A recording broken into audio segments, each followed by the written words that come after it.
Satu-satu ya. Nah, saya kupas secara ilmu tasawuf secara Islami. Ya, Siapa?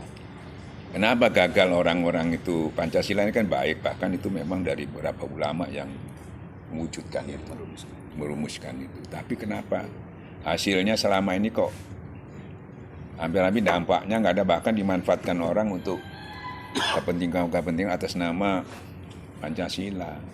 Jangankan Pancasila, wong agama bisa dimanfaatkan atas nama agama menganesi Pancasila. Kan gitu ya. Kenapa? Gitu. Pertama, ya itu tadi, sila ketama ini diabaikan misalnya itu. Kan gitu ya. Kalau ini diabaikan, yang lain ini juga terabaikan. Makanya kan pertama kan wa'atiullah. Atiullah, Pak.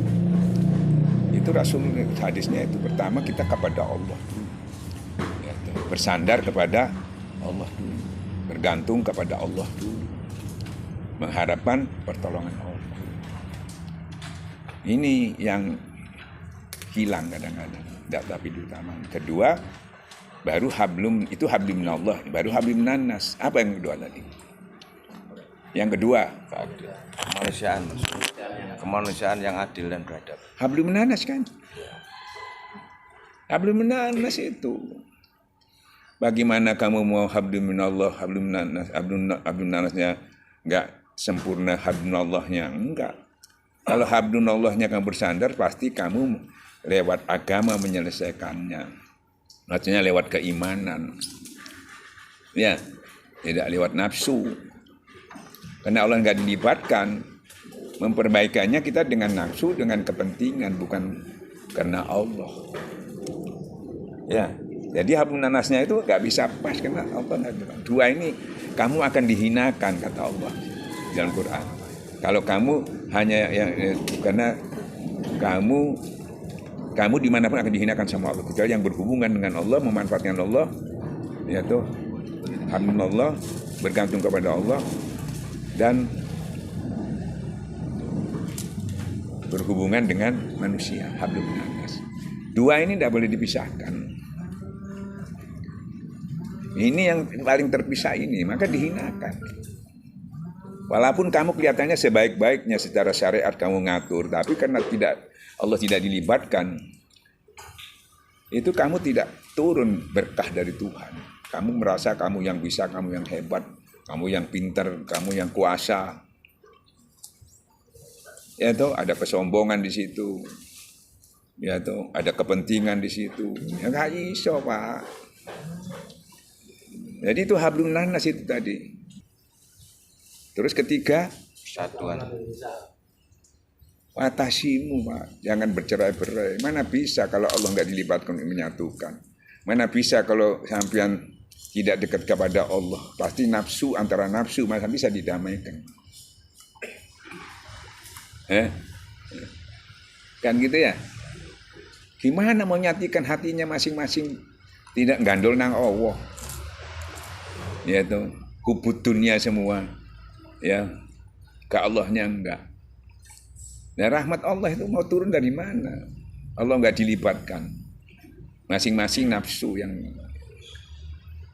yang beratas nama agama. Padahal kalau sudah nafsu itu termasuk ya tuh, kamu sudah dikuasai. Quran juga yang disampaikan. Quran sedikit pun tidak menambah kebaikan kepada orang yang zalim itu. Sudah koplah lupa kepada Allah. Jadi kepentingannya atas nama tambah bahaya. Ya, kalau Allah dilibatkan, Quran yang disampaikan bisa jadi obat, jadi petunjuk, jadi penawar. Bisa menetralisir kesulitan dan sebagainya. Ya, itu orang yang beriman. Ini makanya kita jadi bingung. Ini juga pakai Quran, ini juga pakai Quran. Kenapa enggak turun itu? Karena masing-masing ini zalim, cara menyelesaikannya tidak melibatkan Tuhan. Ini juga zalim, kelihatannya melibatkan Tuhan, ternyata tidakkah kamu melihat orang ini menuhankan hawa nafsunya. Enggak ditolong, semuanya hancur. Nah kita yang gara-gara berapa gelintir orang di atas itu, rakyat yang segini banyaknya jadi menerima juga korban, jadi korban. Mau selesai gimana? Yang punya ini bukan punya kamu, negara iki. Bahkan dunia ini punyanya Allah. Kamu sudah cuma diberi untuk mengamankan, melestarikan, mengamalkan. Itu cekmu. Kedudukan kamu juga bukan sifatnya semuanya sementara. Lo kan ngerasa cekmu itu apa? Nah ini jadi masalah.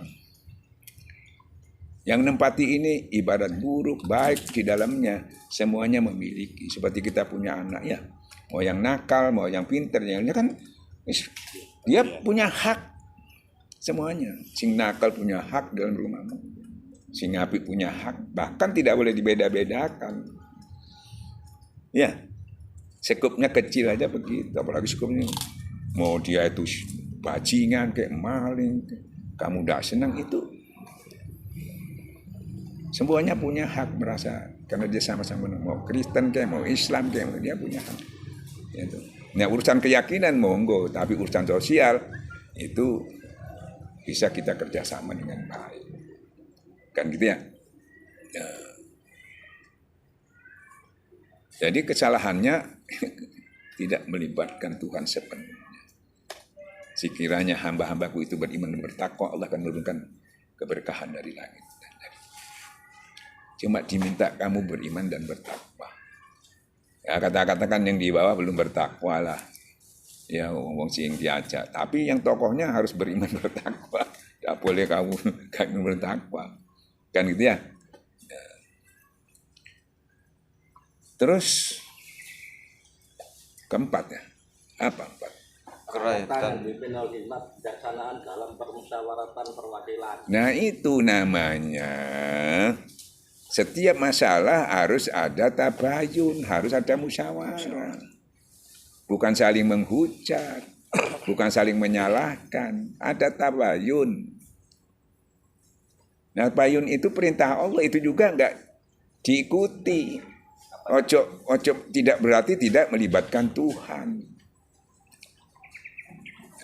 Apalagi yang bersila kedua tadi kan ada kata-kata adab. Nah iya.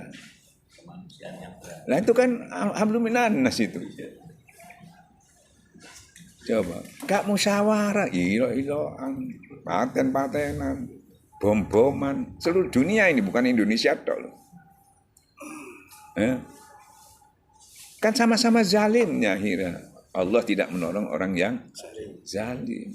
Yang sebetulnya mungkin salah satunya dizalimi.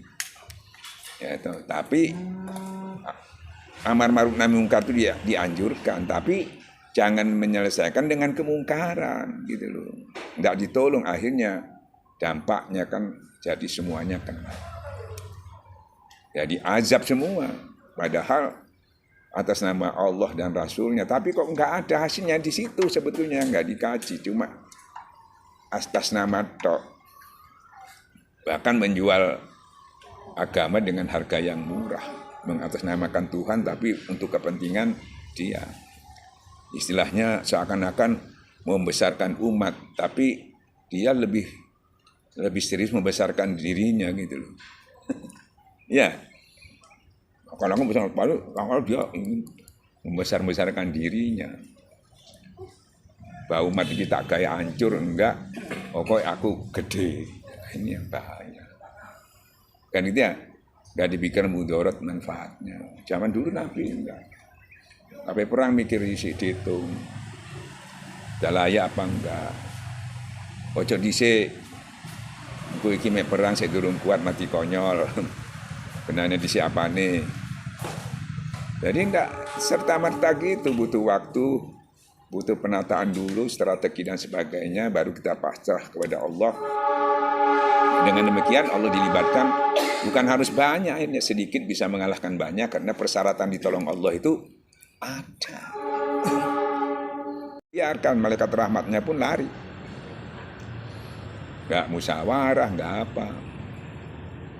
Kan gitu ya. Nah, musyawarah itu sudah dititipkan sama anggota DPR ya dan sebagainya, maksudnya gitu. Ya enggak cukup. Ya, mesti ada orang yang independen. Kan itu ulama-ulama yang masih yang sepuh-sepuh, jangan cari yang muda, muda kereng-kereng jangan. Sing tua-tua ya, yang sudah ambisinya enggak ada, itu Mesti ana, golek ana. Ngono-ngono gawe tampil kurang punter kuno iki lho ngawur itu kunone. Iki lho semangat tapi ya apa sih. Nah iki digolek sing ya wis sembarang. Sing nom-nom durung ngrasakno iki durung ngrasakno sing tuwek-tuwek ngrasakno kabeh blenger wis. Bosen misalnya hari sisane urip iki cek ya apa. Ngono lho. Iki sing digolek sing enom-enom ekstrim akhirnya. Nah itu loh. Kan ngono ya. Terus sudah 4 ya? Ya. 5? Keadilan sosial bagi seluruh rakyat Indonesia. Baru oleh iku hasilnya. Buah. Itu buahnya itu. Ya apa itu berbuah itu gak pernah ditanam itu. Bibit solehannya kan zikir itu ke Tuhan Maha Esa. Nah itu tumbuh cabang-cabangnya, ujung-ujungnya akan dapat keadilan sosial. Sampai menceluk penataan Pancasila doan sampai ngomong.